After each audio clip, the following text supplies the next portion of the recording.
জীবনে যত প্রেম আছে কলিজায়, নবীজির তরে সবটুকু দিয়ে দেব তাই। বিনিময়ে শাফাত যদি তার পাই, মুছে যাবে জীবনে যত ব্যথা ভার। বালা বল ওলা বিকামালিহি কাশাফাত দুজা বিজামালিহি হাসনাত জামিউ খিসালিহি। সাল্লু। বারবার বলা তো ঠিক না, বললাম না ওগুলো ঠিক করে বসে যাবেন। ওখানে দাঁড়িয়ে আছেন কোন কারণে? আপনি পেছনে তো এক্ষুনি চিল্লাবে। হ্যাঁ বসেন।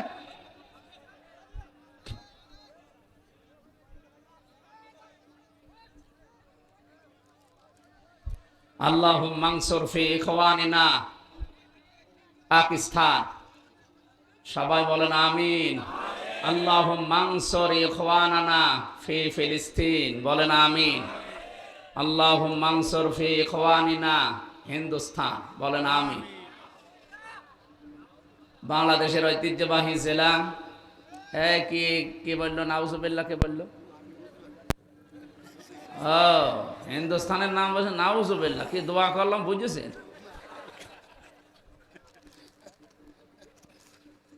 আল্লাহুম্মা, হে আল্লাহ, অংসর না, আমাদেরকে সাহায্য করো। ইখওয়ানানা, আমাদের যে ভাইগুলো আছে হিন্দুস্তানে মানে ইন্ডিয়াতে, পাকিস্তানে মানে পাকিস্তানে, ফিলিস্তিন মানে ফিলিস্তিনে যারা আজ নির্যাতিত, তাদেরকে তুমি সাহায্য করো। এই কথাগুলো আরবিতে বলেছে, এজন্য আপনারা মনে করছেন হ্যাঁ নাউজুবিল্লাহ।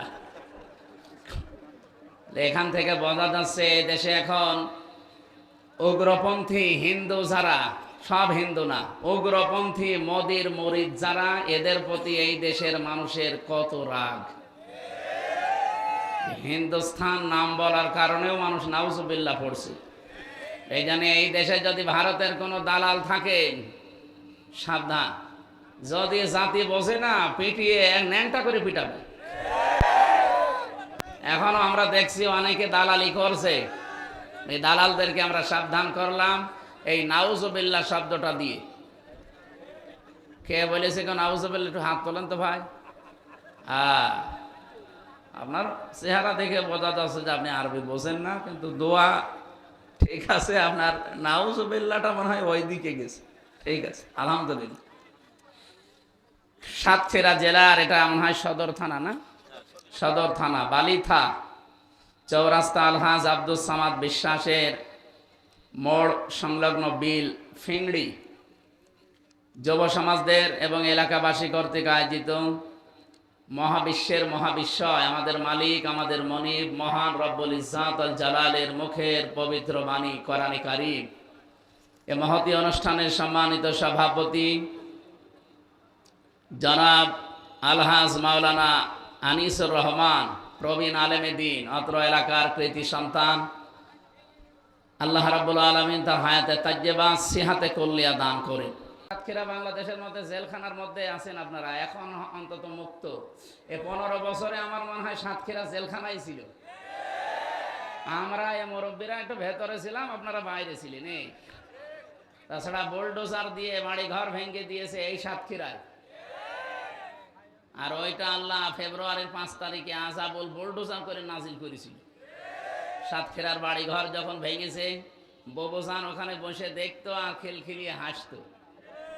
এখন ওনার 32 নাম্বার যখন ভাঙা হচ্ছে, দিল্লি বসে কাঁদতেছে যে আমি কি করেছি, আমার কোন দোষ যে আমার বাবার বাড়িটাও শেষ করে দিল। আপনার দোষ নেই। সেদিন একটা ভিডিও দেখছিলাম, কে যেন বলছে যে আপনার দোষ নেই, মানে এটা কি যেন, না না না ওই নামটা কি যেন, ভারতের ওই যে 1000 দুয়ারি, মানে এই যে একটা বাদশাহ ঘষেটি বেগম যারা মেরে ফেলেছে, সিরাজউদ্দৌলা। বলছে সিরাজউদ্দৌলা মরেছে তোর কারণে। এখান থেকে শুরু করে একেবারে এই দেশের যত ইতিহাস একটা একটা করে বলে, আজ তোর কারণে। ও বলে যে আমি কি দোষ করেছি আমি তো খুঁজে পাই না। তা আপনি দোষ খুঁজে পান না, আপনার দোষের কোনো কোনো মানে সীমানা আছে? আপনার যদি কোনো দোষ না থাকে, সবচাইতে বড় দোষ এই 15.5 বছরে দেশটাকে কারাগার বানিয়েছেন, এটাই বড় দোষ। আরো বড় দোষ আপনি আয়না ঘর বানিয়েছেন। এর কি বড় দোষ চান? আয়না ঘর বোঝেন? খালি নাম শুনেছেন। আমি 10 দিন ছিলাম মাত্র। বাকি জেলখানায় আমাদের আয়না ঘরের মতোই আমাকে রেখেছিল। মানে ফাঁসির কন্ডেম সেলের ভেতরে 24 ঘন্টা তালা লাগিয়ে, এরপরে আবার সিসি ক্যামেরা দিয়ে রেখেছিল, কেউ যেন আমার সাথে কথা না বলে। তো ওইটাও একটা আয়না ঘরের মতো। এদিকে 3.5 হাত, এদিকে সর্বোচ্চ 2.5 হাত 3 হাত হবে। এটা কবরের মতো জায়গায় এইতে 3টা বছর আপনি রেখে দিলে। আর আমার চাইতে কত কঠিন কঠিন আযাব। এই যে মুরব্বী মানুষ, ইনি মনে হয় 8-10 বছর ছিল, হ্যাঁ, দেশে আসতে পারে না এলাকায়। ওটাও তো একটা জেলখানায়। 11.5 বছর এরকম বহু মানুষের জীবন থেকে বহু কিছু কেড়ে নিয়েছেন। আর বলে আমার কি দোষ? দোষ খুঁজে পাচ্ছেন না? আপনি চট করে একটু আসেন, আপনাকে আমি দোষ দেখাচ্ছি। ব্যারিস্টার আরমানের কাছে যান তো, কি দোষ আপনি সব টের পাবেন। আমার সাথে মুফতি ফখরুল সাহেব ছিল, ওই নোয়াখালী হাতিয়ায় বাড়ি। লোকটা আমারে বলছিল যে মাওলানা আমারে নিয়েছে পায়ের ভেতরে এভাবে হাত দিয়ে, সামনে লোহার ব্যারিকেডের সাথে এই এই হাতের সাথে শিকল লাগিয়ে দিস। 24 ঘন্টা এভাবে বসেছিলাম। 24 ঘন্টা, একদিন 2 দিন না, 3 বছর। শোয়া কি জিনিস আমি ভুলে গিয়েছিলাম। মানুষ যে শুয়ে থাকে, এটা যে কিভাবে শয় আমি জানতামই না, কারণ আমি তো শুতে পারিনি। এই মাজার মাঝখানের হাড়টা মোটা হয়ে ব্যথা হয়ে গিয়েছিল। 24 ঘন্টায় মাত্র 1.5-2 মিনিট সময় দিত টয়লেট করার জন্য। 1.5-2 মিনিটে টয়লেট হয়? প্রসাব করতে তো 5 মিনিট লাগে। খাবার দিত সকালে কয়েকটা পচা ছোলা, আর দুপুরে 1 মুঠ ভাত দিত, তাও মনে হচ্ছে কেউ মাখিয়ে দিয়েছে। আমি 10 দিন তো খেতেই পারিনি। 24টা ঘন্টার ভেতরে যদি আমি জানি যে এখন কোন সময় চলছে, তাও তো হয়। একটা মানুষ 8 বছর 10 বছর 14 বছর পড়ে আছে, কিচ্ছু জানে না যে ও লোকটা কি কোথায় আছে, এটা যে কোন সাল ও জানে না, এটা যে কয়টা বাজে এখনো জানে না, এটা কোন মাস তাও জানে না। এখন যে কিসের নামাজ পড়বো আন্দাজে পড়ে। আমি 4 ওয়াক্ত নামাজ পড়াটা আন্দাজে পড়েছি। আমি জানি না যে এখন দিন না রাত। মাটির নিচে কিচ্ছু বোঝা যায় না, আর কোনো আওয়াজও যায় না। আর বলে যে আমি কি করেছি। আপনি আমার কাছে শুধু আসেন, আপনি কি করেছেন আপনাকে আমি দেখাচ্ছি। বাকিগুলো তো বাদ দিলাম। আমি যেহেতু নিজে ভিকটিম ছিলাম, আমি নিজেরটা বললাম। সুতরাং আমরা সম্মানিত ভাইরা, পৃথিবীতে কোনো মানুষ যদি 3টা কারণে কষ্ট পায়, কোরআনে কারিমে আছে সূরা আলাম নাশরার 5 এবং 6 নম্বর আয়াতে, ফাইন্না মাআল উসরি ইসরা, ইন্না মাআল উসরি ইসরা। তাফসীর যারা বোঝে, যারা পড়ে, তাদেরকে বলছি একটু দেখবেন। এখানে উসরুনের আগে আলিফ লাম আছে, এর আগে মা আছে, এর আগে ইন্না আছে। তো আশ্চর্য বিষয় হচ্ছে ইসরার আগে আলিফ লাম নেই। আমি চিন্তা ভাবনা করেছিলাম কেন আল্লাহ দিলেন না। আরবি গ্রামার অনুযায়ী আলিফ লামটা 4 কারণে ব্যবহার হয়। এখানে যে উসরুনের আগে আলিফ লাম দিয়েছেন, এর আগে মা লাগিয়েছেন। আল্লাহ বাদ শব্দের পরেও কিন্তু আলিফ লাম দিয়ে এটা লাগিয়ে দিতে পারতেন। মা দিলেন কেন আর আলিফ লাম বা দিলেন কেন? উনি তো আন্দাজে কোনো কিছু দেবেন না। মুফাসসিরিন ইকরাম বিশেষ করে ফি জিলালিল কোরআনে সাইয়্যিদ কুতুব রাহমাতুল্লাহ আলাইহি আয়াতের টিকায় তিনি লিখেছেন, দুনিয়ার ময়দানে যদি কেউ একটা কষ্ট সহ্য করে, এই জন্য এটা আলিফ লাম মারিফা করে দিয়েছেন নির্দিষ্ট। কমপক্ষে তাকে ইসরা এটা না কেরা অনির্দিষ্ট। ওই মানুষের জীবনে আল্লাহ 70টা শান্তি সুখ পরবর্তীতে ধারাবাহিকভাবে লিখে রেখেছেন। এই জন্য আল্লাহ মা দিয়েছেন, যে এর সঙ্গে এর সাথে। আল্লাহ পাক বলেন দুনিয়ায় কোন মানুষ যদি একটা কষ্ট সহ্য করে, ওই কষ্টটা যদি পেয়ে থাকে ও আল্লাহর জন্যে, ওই কষ্টটা যদি পেয়ে থাকে রাসূলুল্লাহর জন্যে, ওই কষ্টটা যদি পেয়ে থাকে মানবতার জন্যে, এই তিনটা কারণে যদি কেউ কষ্ট পায়, একটা কষ্টে ৭০টা শান্তি সুখ দেবেন কে? সুতরাং মাস্টার সাহেব সহ এই সাতক্ষীরাতে যত মানুষ আল্লাহর জন্যে, রাসূলুল্লাহর জন্যে, মানবতার জন্যে কষ্ট করেছেন, হতাশ হবেন না, ভেঙে পড়বেন না। ওয়ালা তাহিনু ওয়ালা তাহজানু ওয়া আনতুমুল আ'লাউনা। হতাশা করবা না, চিন্তা করবা না, ভেঙে পড়বা না, কোনো ভয় নেই, কোনো চিন্তা নেই। ওয়া আনতুমুল আ'লাউনা, বিজয় আমাদের হবেই। শুধু হবে বললেই হয়েছে তো? আনতুমের পরে আবার আলিফ লাম দিয়েছেন। আমরা যারা গ্রামার পড়া, এখানে মাওলানা আছে, আল্লাহ শব্দটা কিন্তু আনতুম আ'লাউনা ছিল। মুবতাদা যদি মারিফা হয় খবর হবে সব সময় নাকেরা, কিন্তু কোন সময় যদি খবরও আল্লাহ মারিফা বানিয়ে দেয় তাহলে ইফিদুল হাসরা, হসরের ফায়দা দেয়। বাংলা অর্থ তখন দাঁড়াবে, শেষে আবার হর্ষাই না দিলে অর্থ মিলাতে পারবেন না। আল্লাহ বলেন ভয় তো নেই, চিন্তা নেই, ভেঙেও পড়বা না, ভয় পাবা না, নিজেকে হীনমন্যতায় ভোগাবে না। তাহিন মানে ছোট হওয়া, দুর্বল হওয়া। তাহজানু, চিন্তাও করা যাবে না, বিজয় তোমরা হবে। কারণ তোমাদের কষ্ট দুনিয়ায় হয়েছে কয় কারণে? বলেন বলেন। এই 15.5 বছরে এখানে যারা আমরা আছি, অনেকে আল্লাহর জন্য কষ্ট পাইনি, রাসূলুল্লাহর জন্য। রাসূলের জন্য কষ্ট কি? তার আদর্শ মানতে গিয়ে আমরা কষ্ট পেয়েছিলাম। হযরতে তালহা রাদিয়াল্লাহু তাআলা আনহু নবীজিকে বাঁচাতে গিয়ে তিনি পিঠের ভেতরে তীর নিয়েছিলেন ৮২টা। তিনি যদি এক রাসূলের শুধু শরীরকে বাঁচাতে গিয়ে ৮২টা তীর নিতে পারে, আমার মনে হয় নবীজি যদি এখন বেঁচে থাকতেন, আর বাংলাদেশের যুবকদের এখন যে স্পৃহা, এরা আল্লাহর নবীর শরীরকে, তার আদর্শকে বাঁচাতে গিয়ে ৮০, ৮২, ১০০টা তীরও খেতে আমরা রাজি আছি। সেই যুবকেরা সাতক্ষীরায় আছে না? এরাই তো স্বাধীন করে দিয়ে গেল।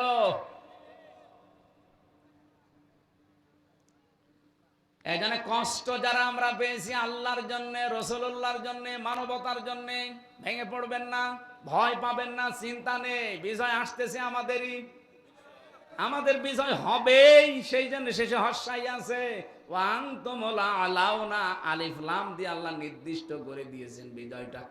একটা শর্ত আছে শুধু, ইন কুনতুম মুমিনিন, যদি মুমিন হতে পারো।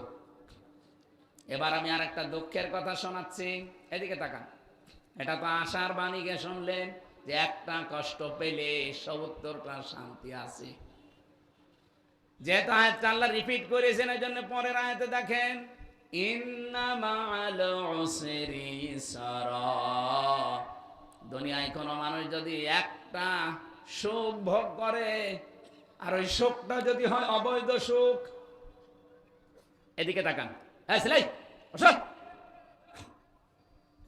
আপনি যদি দুনিয়ায় একটা সুখ ভোগ করেন, আর ওই সুখটা যদি হয় অবৈধ সুখ, একটা সুখের কারণে কমপক্ষে ৭০টা দুঃখ ভোগ করা লাগবে। আগে যেমন একটা দুঃখ ভোগ করলে ৭০টা সুখ পাবেন, এবার একটা সুখ যদি আপনি ভোগ করেন দুনিয়ায়, আর ওই সুখটা যদি হয় অবৈধ সুখ, কমপক্ষে ৭০টা দুঃখ আপনার সাথে সাথে আল্লাহ লাগিয়ে রাখবে। এর বাস্তব প্রমাণ আজকে এই বাংলাদেশ। এই 15.5 বছরে যারা ক্ষমতায় ছিলেন, যেহেতু বৈধ না অবৈধ ভাবে, কথা বলছেন না কেন? এই জন্য রাষ্ট্রপতি যেটা পালিয়ে গেছে, ওটা ড্রামি রাষ্ট্রপতি ছিল, অবৈধ। এ কারণে রাত 3টা 5-এ পালিয়েছে। আপনি দিনের বেলা পালাতে পারলেন না, রাতে পালিয়েছেন কেন? কারণ আপনি নিজেও জানতেন যে আমি অবৈধ। আরে অবৈধ থাকার পরও আপনি রাষ্ট্রের সুখ শান্তি পেয়েছেন না, কথা বলেন না কেন?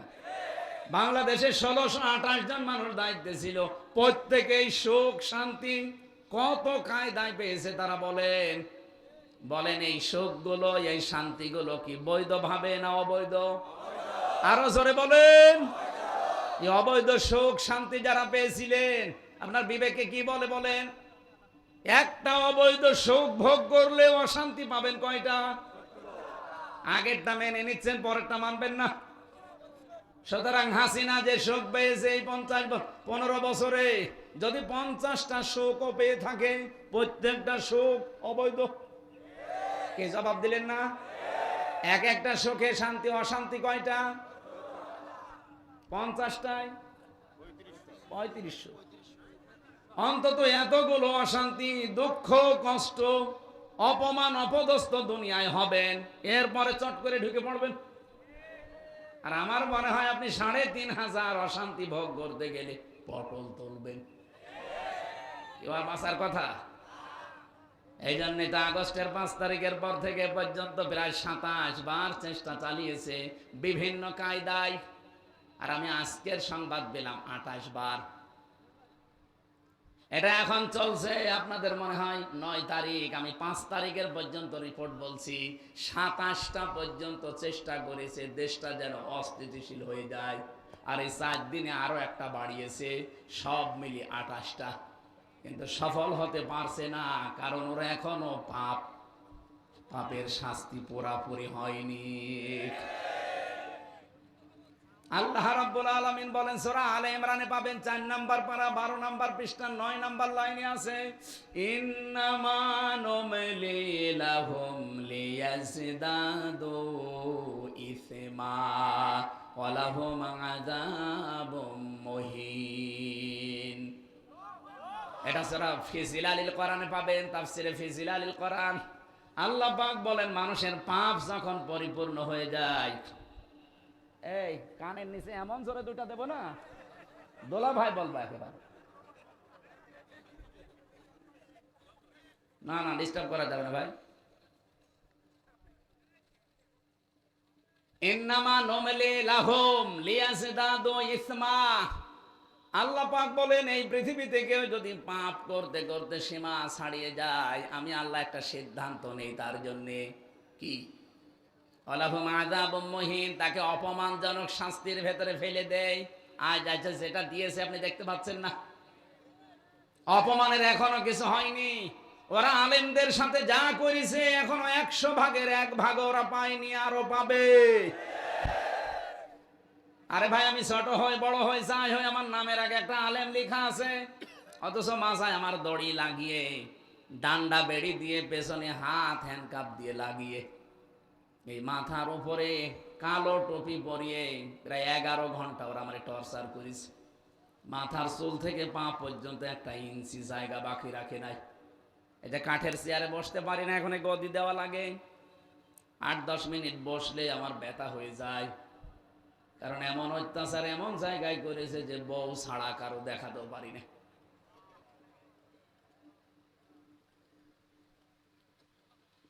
যারা অবৈধ সুখ ভোগ করলেন শুধু একজন না, যারা তার সাথে সহযোগী ছিলেন, আপনি লিখে নিতে পারেন, কোরআনের আয়াত মিথ্যা হবে না।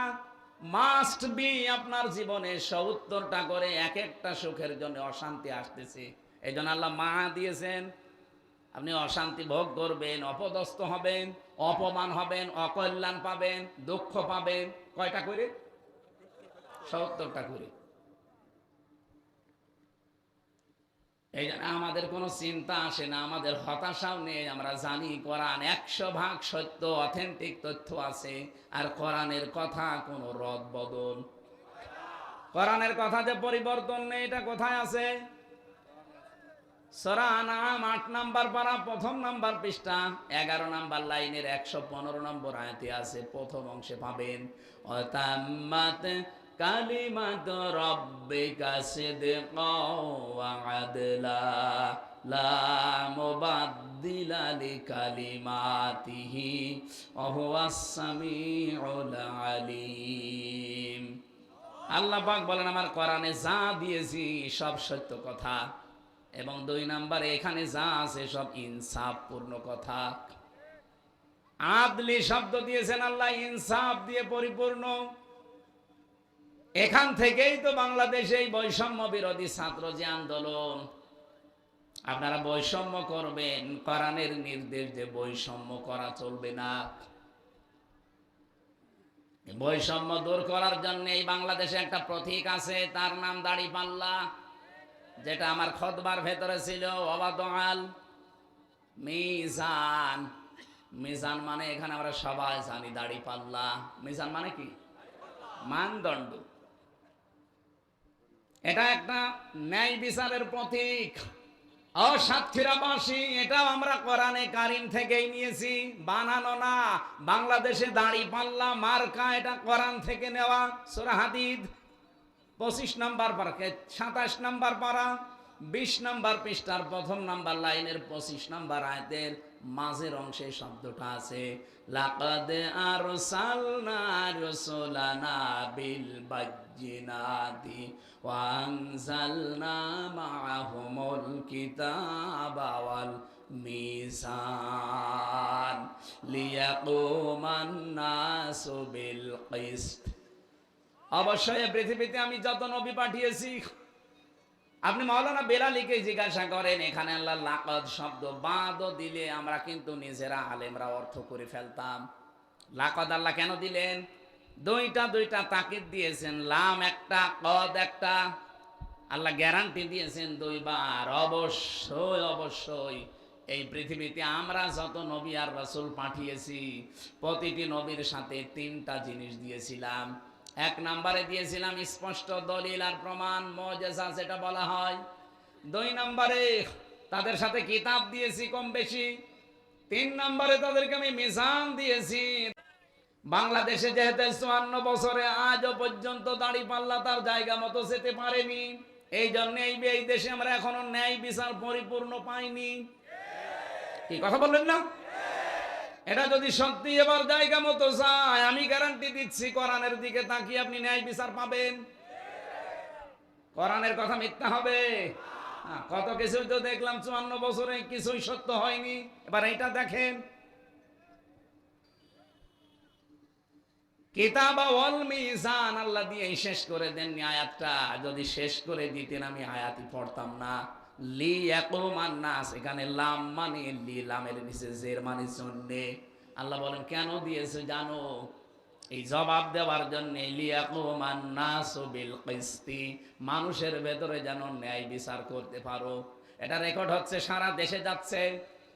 ও বাংলার মানুষেরা, আমি একজন ছোটখাটো আলেম হিসাবেও তার আহ্বান জানাচ্ছি, এবার এই ন্যায় বিচারের পথিক এই দাড়িপাল্লাটা একটু পাঠান। যেহেতু এখনো পর্যন্ত জালেমরা এটা আটক করে রেখেছে, আমরা চাই এই 13 তারিখে রায় আছে, দাড়িপাল্লা ফেরত দেওয়া লাগবে। এটা চান না আপনারা? কারা চান দেখি? লিল্লাহে তাকবীর। এই দেখেন তো, হাত তোলেনি কে?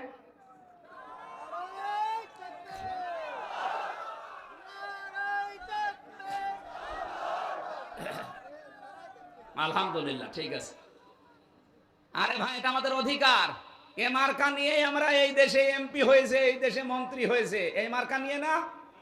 কথা বলেন। এ মার্কা নিয়ে যারা এমপি হয় তারা যে কত সৎ চরিত্রের অধিকারী, এর বাস্তব প্রমাণ মাওলানা মতিউর রহমান নিজামী, বাস্তব প্রমাণ অধ্যক্ষ আব্দুল খালেক মন্ডল, মাওলানা রিয়াসাত আলী, এই জেলার সন্তান না? তা আবার কাকে দেখাবো? উনি মন্ত্রী ছিলেন, মাওলানা মতিউর রহমান নিজামী। মন্ত্রীর দায়িত্ব পালন করার পরে 36 টাকা রাষ্ট্রকে ফেরত দিয়েছে, এটা পৃথিবীর ইতিহাসেই প্রথম। আর আমরা যাদের দায়িত্ব দিই 36 টাকা, এই দরবেশ 36,000 কোটি টাকা চুরি করেছে। অথচ ওর মাথার চুল থেকে শুরু করে পায়ের স্যান্ডেল পর্যন্ত সাদা। আমার মনে হয় ভেতরেও সাদা। ভেতরটা বললাম না, শয়তান। আর এত বড় স্বর্গ, 1-2 টাকা 36,000 কোটি। আমার মনে হয় জীবনে এই লোকেরা যদি গুনতে দেন, ওর হাত ব্যথা হয়ে যাবে, গুনতেও পারবে না, মেশিন লাগবে গুনতে। একজনই যদি এত চুরি করে, তাহলে বাকিগুলো কি করিয়েছে বলেন? এই কিছুদিন আগে মালয়েশিয়া গিয়েছিল, সিঙ্গাপুরে, থাইল্যান্ডে, সমস্ত দেশে ঘোরার সময় দেখেছি, আমি যে হোটেলে উঠি, হোটেলের নিচে একটু নামি, যে একটু দেখি চা মা খেয়ে আসি, দেখি 2 শয়তান বসে আছে। কি গো হুজুর, আমরা আগে পালিয়েছি। পালাবেন কেন? আপনার না 620টা বাড়ি, ওই যে চট্টগ্রামের ভূমি মন্ত্রী যেটা ছিল ওটা বাড়ি কত, 620টা বাড়ি বানিয়েছে শয়তান, কিন্তু একটা বাড়িতেও থাকতে পারে না, হোটেলে থাকে। 5 বছরে যদি আপনি 620টা বাড়ি বানান, এর এই 9 মাস থাকলে আরো 200 বাড়ি বানাইতো। আর ওগুলো সব তোর বাবার টাকা দিয়ে নাকি বলেন? আপনি লোক খুঁজে পান না। অবৈধভাবে যেভাবে নিবন্ধন আটকিয়ে রেখেছেন, মার্কা আটকিয়ে রেখেছেন, আমরা চাই এই 13 তারিখের রায় আছে, মে মাসের 13 তারিখ। এটা মে মাস না, আজকে 9 তারিখ, আর মাত্র কয়দিন। বাঙালিকে আর হাইকোর্ট দেখাতে যাবেন না, বলে নিয়ম মেনে, নিয়ম নীতি মেনে। কিসের নিয়ম? এদেশে কোনো নিয়ম আছে? রাষ্ট্রপতি পালিয়ে গেল কোন নিয়মে? কোন নিয়ম মেনে পালিয়েছে? চুরি করি। এদেশে কোনো নিয়মই যেহেতু চলছে না, সুতরাং আমরা এই 13 তারিখে আর বাঙালিকে হাইকোর্ট দেখাতে চাই না। এই মাজলুম দলটার নিবন্ধন এবং মার্কা আমরা ফেরত দিতে চাই। যদি কোনো ঝামেলা হয় না, এবার আগস্টের 5 তারিখ আবার আসতেছে, কথা বলেন। দেওয়ালে পিঠ থেকে গেলে আবার আগস্ট শুরু হবে। এজন্য দেওয়ালে পিঠ থাকার আগে যেভাবে আছেন, মামা ভালোই ভালোই দিয়ে দিন। আমি যে কথা তুলেছিলাম মাস্টার হাবিবুর রহমান সাহেবকে নিয়ে, যে কষ্ট যারা আমরা পেয়েছি, একটা আমাদের শোক অপেক্ষা করছে কয়টা? আর আমরা পরিপূর্ণ শোক ওই দিন পাবো যেই দিন দেখবো বাংলার 56,000 বর্গ মাইল আল্লাহর এই কালাম দিয়ে চলছে। কি আপনি ওনারা জিজ্ঞাসা করেন, সেদিন আমরা পরিপূর্ণ শান্তি পাবো। কথা বলেন না কেন? এইটা দেখার আশায় আছি। জীবনের শেষ দিন হলেও যেন আল্লাহ এটা আমাদেরকে দেখায় যে এইটা দিয়ে বাংলাদেশ চলছে। আপনি মিনি জান্নাত দেখতে পাবেন বাংলাদেশে ইনশাআল্লাহ। আজকের মাহফিলটা যার মাধ্যমে নিয়েছে, আমি যেহেতু আকিজ গ্রুপের 8 দিন হাসপাতালের খতিব ছিলাম, ওখানকার একজন কর্মচারী আছে আপনাদের এলাকার জামাই, টাঙ্গাইলে বাড়ি, মঞ্জুরুল নাকি যেন নাম, মঞ্জুর ভাই নাকি যেন নাম। ওই ভাইয়ের মাধ্যমে উনি বারবার বলছিল আমার শ্বশুরের এলাকায় একটা মাহফিলে যাবে, কিন্তু আপনারা কথাটা ঠিক রাখেননি। আমারে বলেছিলেন 9:30টায় তুলবেন, আমি কিন্তু 9:45-এ এসে বারবার বলছি যে আমার তুলে দেন, তুলে দেন। আমি বলছো ভাই কেবল উঠলো, ভাই কেবল উঠলো। ভাই উঠলো, দুলো ভাই উঠবে না? এত দেরি করে ফেললেন। আমরা এত রাত পর্যন্ত জেগে থাকাই নিষেধ। ওরা যা টর্চার করেছে ব্রেন্ডের উপরে, এই যে 10 দিন হাসপাতালে পড়েছিলাম এই মাথাটা নিয়ে, এই সাইডটা পুরা ওই সময় প্রায় ড্যামেজ হয়ে গিয়েছিল এই রাত জাগার কারণে। কারণ জেলখানায় একটাই সমস্যা, ঘুম হয় না, কোনো কাজ নেই, কাম নেই, 24 ঘন্টা এক ঘরের ভেতরে বসে আছে, কিন্তু ঘুম আসতে চায় না। এত ঘুমের বড়ি খেয়েছি এই 3 বছরে, তো ঘুম আসে না। এই কারণে আমার মাথার অনেক ক্ষতি হয়ে গেছে।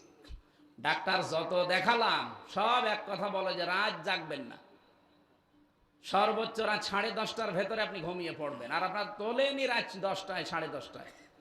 এই জন্য দেরি হয়ে গেছে। আজকে আগামীতে কোনো জায়গায় নিয়ে আসলে 9টায়, আমার প্রত্যেকটা মাহফিল খাতায় লিখে দেওয়া যে রাত 9টায় তুলে দেবেন, 10:30টায় শেষ।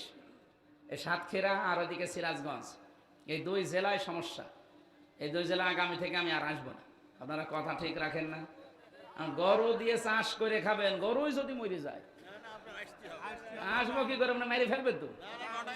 হ্যাঁ, 9টায় দিলে আসবো আবার, কিন্তু দেরি করলে জেলায় আর আসা যাবে না। মাই মনসুরুল ভাইয়ের জন্য দোয়া করছে আপনাদের এলাকার জামাই, ওনার মাধ্যমে আজকে এসেছি। আল্লাহ রাব্বুল আলামিন তাকে হায়াতে তাজ্জেবা সিহাতে কল্লিয়া দান করুন। এবং এই মাহফিলের বরেণ্য সদস্য যারা, যাদেরকে অ্যাক্টিভিটিস দেখলাম, অনেক সুন্দর সুন্দর করে তারা কাজ কারবার করেছে। এবং ময়না ভাই বলে একজন আছে, উনি দোয়া চাচ্ছিলেন আজকে আসার সময়। সামনে বসা মুসলমান ভাইরা, পর্দার আড়ালে শুনলাম হাজারো মা বোনেরা এসেছে, মেয়েরা এসেছে না? সম্মানিতা মা এবং বোনেরা, প্রশাসনের ভাইরা, প্রাণপ্রিয় সাতক্ষীরাবাসী, বাংলাদেশের 64 জেলার ভেতরে সবচাইতে বেশি ইমানের দিকে অগ্রসর সাতক্ষীরা আর চট্টগ্রাম। এই জেলার মানুষকে আমরা সারা বাংলাদেশের মানুষ এমনি আলাদা চোখে দেখি, কারণ টর্চার খুব বেশি হয়েছে এই জেলার উপরে। আল্লাহ রাব্বুল আলামিন জান্নাতে যেদিন আরম্ভ করবে 64 জেলা, সেদিন যেন সাতক্ষীরা দিয়ে আরম্ভ করে। আরো জোরে বলেন আমিন। দল মত জাতি বর্ণ ধর্ম নির্বিশেষে আজকের অনুষ্ঠান, এটা শুধু মুসলমানদের জন্য না, সবার জন্য। হাদা বায়ানুল লিন্নাস হুদাল লিন্নাস, মানুষ পদ বাচ্চা যারা আমরা বিবেচিত, সবার জন্য আজকের কোরআনের অনুষ্ঠান। আর সেই কোরআন থেকে গুরুত্বপূর্ণ একটা আয়াত পড়েছি, এটা সূরা হজ, আমার আয়াত নাম্বার হচ্ছে 34।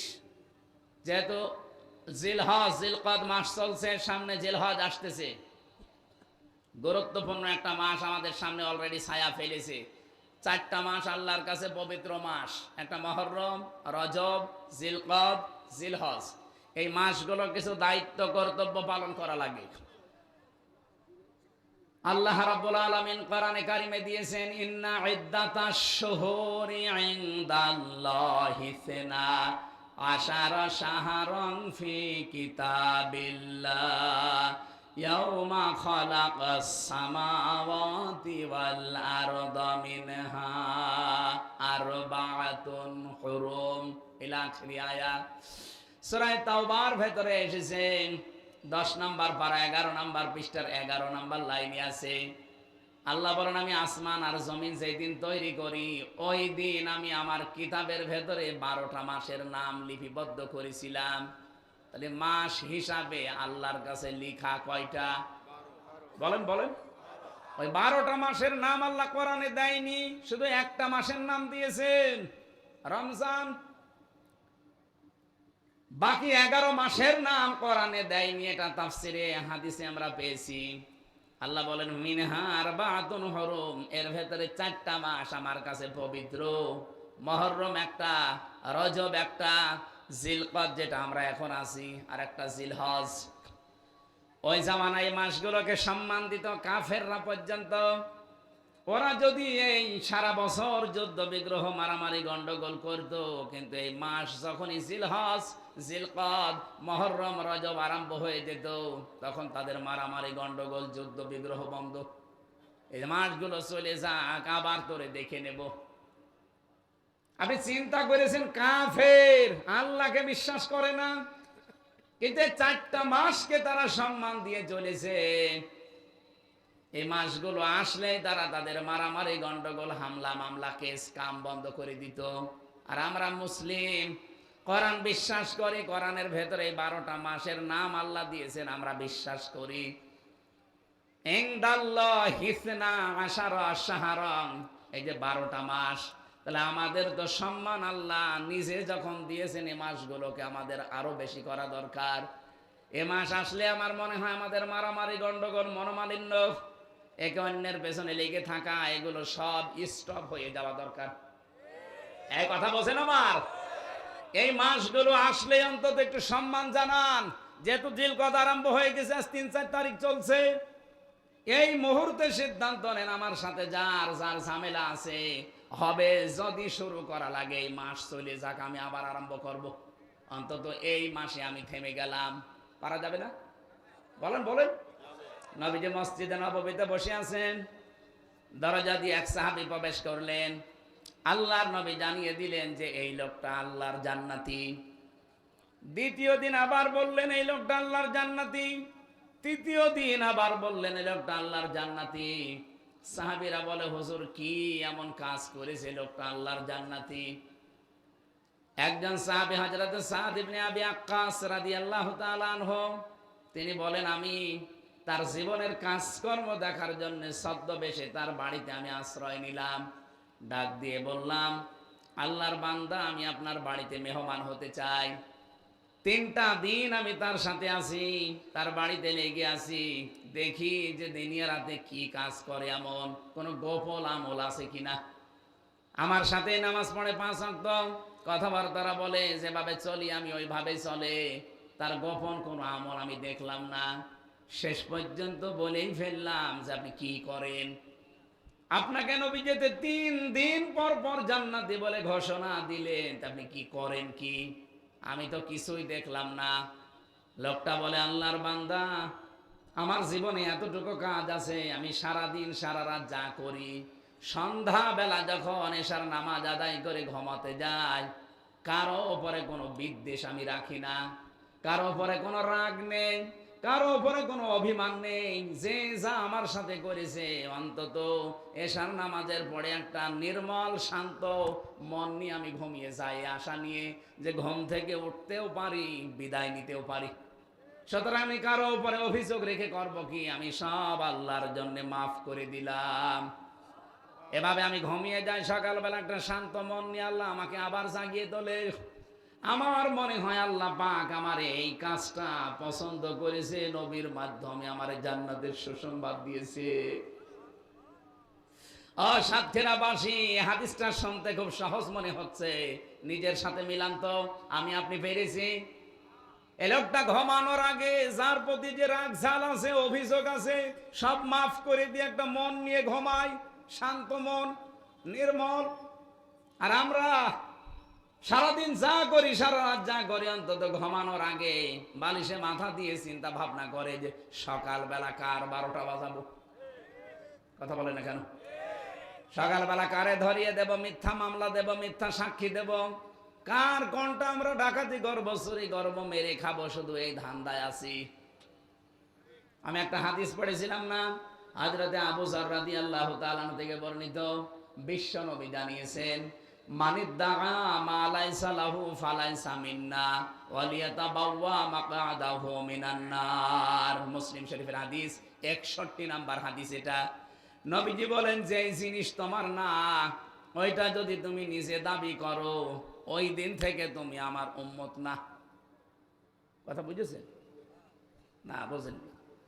যেই জিনিস আপনার না, ওইটা যদি আপনি নিজে দাবি করেন যে এটা আমার, তাহলে ওই দিন থেকে আপনার শাস্তি, আপনি নবীর উম্মত নেই। ওয়ালিয়াতাবাওয়া মাকআদাহু মিনান নার, 2 নম্বরের শাস্তি, আপনি জাহান্নামে একটা স্থান তৈরি করে নিলেন। বলেন তো বাংলাদেশে এই হাদিসের লোক নেই? যে জিনিস আপনার না, আপনি জোর করে দাবি করেন, কেউ চাঁদাবাজির মাধ্যমে, নাকি জেলায় চাঁদাবাজি নেই? আপনি আবার বুঝে ফেললেন, আপনার বোঝা লাগবে না। কত মানুষ দেখেন আগস্টের 5 তারিখের পর থেকে, যে জিনিস যার না, সে কিন্তু নিজের দায়িত্বে নিয়ে নিয়েছে। যা নিয়েছেন ফেরত দেওয়া লাগবে, নাই তো নবীর উম্মত আপনি আর নেই। ফালাইসা মিন্না, ফা দিয়েছেন, 19টা অর্থে ব্যবহার হয় ফা শব্দটা। ফা অক্ষর 19টা অর্থে আসে। প্রথম অর্থ হচ্ছে বালাগাত মান থেকে আসে। আগের কোনো কথা যদি আপনার জীবনে থাকে, পরের যে শব্দ আসতেছে এটা আপনার জন্য মাস্ট বি, লেগে যাবে। এই জন্য ফা মাঝখানে দিয়েছেন। নবীজি ফা না দিলেও আমি অর্থ করতে পারতাম, কেন ফা দিলেন? ফালাইসা মিন্না। সুতরাং উপরে বর্ণিত গুণ যাদের আছে, যারা ডাকাতি করেন, চুরি করেন, চাঁদাবাজি করেন, ঘুষ খান, সুদ খান, বিভিন্ন কায়দায় মানুষের সম্পদ নিজের মনে করে নিয়ে চালিয়ে যাচ্ছেন, বাবা শাহজালাল সব হালাল, আপনি কিন্তু আর নবীর উম্মত নেই। এই মুহূর্তে যদি ওগুলো ফেরত না দেন, আপনি নবীর উম্মতের বাইরে চলে গেছেন। 2 নাম্বারটা আরো কঠিন, আপনি যেন জাহান্নামে নিজের একটা স্থান তৈরি করে রেখে দিলেন। বলেন নাউজুবিল্লাহ। হ্যাঁ, আপনার কোনো জিনিস যদি হাতছাড়া হয়ে যায়, ওইটা যদি আপনি আবার ফেরত পান, তাহলে আপনি এই হাদিসের শাস্তির আওতা মুক্ত থাকবেন। কথা বুঝেছেন না? বোঝেননি? এটা ভালো করে শোনেন।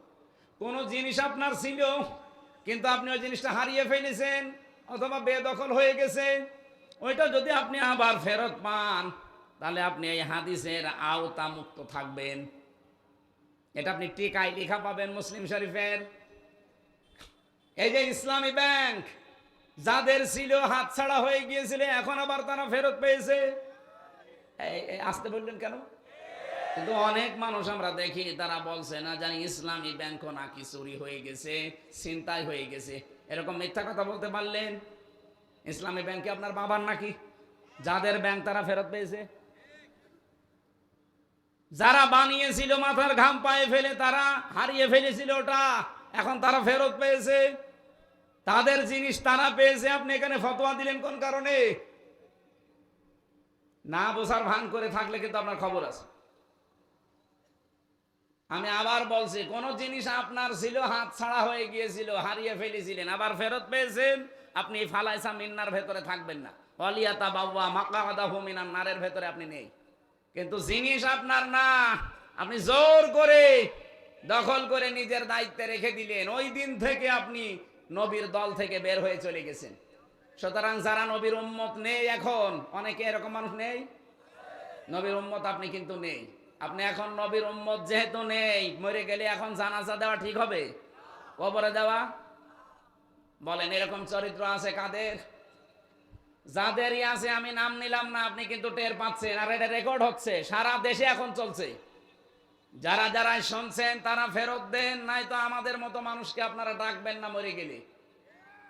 কারণ আপনি, আপনার জন্য আমি বিসমিল্লাহি ওয়া আলা মিল্লাতি রাসূলিল্লাহ মিথ্যা কথা বলবো কেন? যে আল্লাহর নামে রসুলের দলে তুলে দিলাম, আমি তো রসুলের দলেই নেই। ফালাইসা মিন্না। আশা করছি কথা বুঝেছেন। এরপরও যদি না বোঝার ভান করে থাকে, এদিকে আসেন, আসেন আসেন আসেন। যারা এখনো বলছেন যে না আমি এখনো বুঝি নাই, নাম ধরেন, নাম ধরা লাগবে না, এদিকে আসেন। কানের নিচে এমন জোরে দুইটা দেব, আপনি সব বুঝে ফেলবেন। আপনি অন্যের জিনিস দখল করে নিজের দায়িত্বে রেখে দেবেন আর বলবেন যে আমি কি নামাজ পড়ি না, আমি কি রোজা রাখি না, আমি হজ করে এসেছি। আপনার হজ ধুয়ে আল্লাহ পানি খাবে? আপনি তো হজ করে সাতক্ষীরা মসজিদের সভাপতি হয়ে বগল বাজাচ্ছেন যে আমি মসজিদের সভাপতি সাতক্ষীরা, আর আবু জেহেল ছিল কাবা শরীফের সভাপতি। এই জন্য আমি আবার রিপিট করছি, ভাই যার জিনিস নিয়েছেন ওটা যদি আপনার না থাকে ওটা ফেরত দেন। হ্যাঁ, আমি আমার জিনিস হারিয়েছিলাম, ওইটা আমি ফেরত পাচ্ছি এখন আস্তে আস্তে। আমার এই 3 বছর আটক করে ওরা 32 লাখ টাকা খেয়েছে আমার বাবার কাছে। আমি 1 লাখ টাকা ফেরত অলরেডি পেয়েছি। আমি এখনো 31 লাখ টাকা ফেরত চাই। কি জিনিস আমার, আপনি নিয়েছিলেন, এখন আমাকে দেওয়া লাগবে। এইভাবে করে যে যা এই জেলায় হারিয়েছেন, এই সাতক্ষীরায় যে যা হারিয়েছেন, কোন দল করেন আমি ওসব জানি না, যা হারিয়েছেন ওটা এখন ফেরত নেন। যারা এতদিন দখল করে রেখেছিল আপনিও নিয়ে নেন, কারণ জিনিস আপনার, আপনি ফেরত নেন। নেচ্ছেন তো আপনারা? হ্যাঁ নেন, অসুবিধা নেই, কিন্তু অন্যের জিনিস দখল করবেন না ভাই। অন্যের কোন জিনিস যেটা আপনার না, জোর জবরদস্তি করে দখল করে যদি কোনো কায়দায় চালিয়ে দেন যে না বাবা শাহজালাল সব হালাল, আপনি কিন্তু নবীর উম্মতের বাইরে চলে যাবেন। আমার মনে হয় আপনারা বুঝে ফেলেছেন ওয়াজ, আলহামদুলিল্লাহ বুঝে ফেলেছেন। ঠিক আছে, আজকের তেলাওয়াত কিন্তু আয়াত যেদিকে, যেহেতু মাস একটা পবিত্র মাস, ওই সাহাবীর মতো জীবন আমাদেরও তৈরি করা দরকার। যে এতদিন যাই ছিল, হঠাৎ করে এই জিলকদ এসে গেছে, হারাম কোনো কাজ আমরা আর যাব না। যত হারাম কাজ সব থমকে দাঁড়িয়ে গেছি, বন্ধ। আমি এখন একটা নির্মল মন নিয়ে ঘুমিয়ে যাব। কারো উপরে আমার কোনো রাগ নেই, অভিযোগ নেই, অভিমান নেই। এরকম 7টা শিক্ষা আছে শুধু এই জিলকদ মাসের। আল্লাহ রাব্বুল আলামিন বলেন, এটা গুরুত্বপূর্ণ বিধান আমার নবীর উম্মতদেরকে আপনারা জানিয়ে দিন। কি সেটা? কোরবানি। যেহেতু সামনে আর 25-26 দিন আছে, এই বিধানটা আমাদের জানা দরকার। এখান থেকে কয়েকটা শিক্ষা আমরা দিতে চাই। এই যে আপনি 2.5 লাখ, 3 লাখ, 5 লাখ টাকা দিয়ে কোরবানি কিনবেন, এত টাকা দিয়ে জবাই করে যদিও ছাতা কবুলই না হয়, তাহলে ওই টাকাগুলো পানিতে ফেলে না?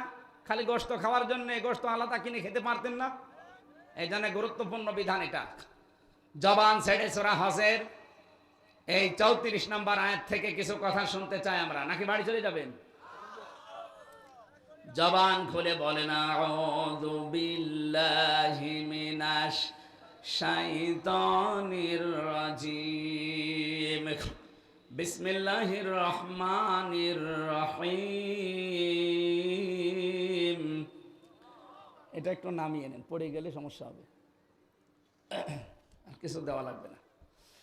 ওয়ালিকুল্লি উম্মাতিন জাআলনা মানসাকাল লিয়াযকুরু ইসমাল্লাহি আলা মা রাযাকাহুম মিন বাহিমাতিল আনআম ফাইলাহুকুম ইলাহু ওয়াহিদুন ফালাহু আসলিমু ওয়াবাশশিরিল মুখবিতিন। আল্লাহ পাক বলেন, আলিকুল্লি উম্মাতিন জাআলনা। এখানে জাআলনার ফাইল আল্লাহ সরাসরি নিজে কর্তা। আল্লাহ বলেন আমি নিজে প্রতিটি উম্মতের জন্য কি, আমি নিজে প্রতিটি উম্মতের জন্য কি, মাংসাকান কোরবানি। এখানে নুসুক শব্দের অর্থ হয় তিনটা। তাফসীরে ইবনে কাসিরের ভেতরে আছে নুসুক মানে কোরবানি করা, নুসুক মানে হজের কার্যকলাপ, ও নুসুক মানে ইবাদত বন্দিগি। এই তিনটার যে কোনো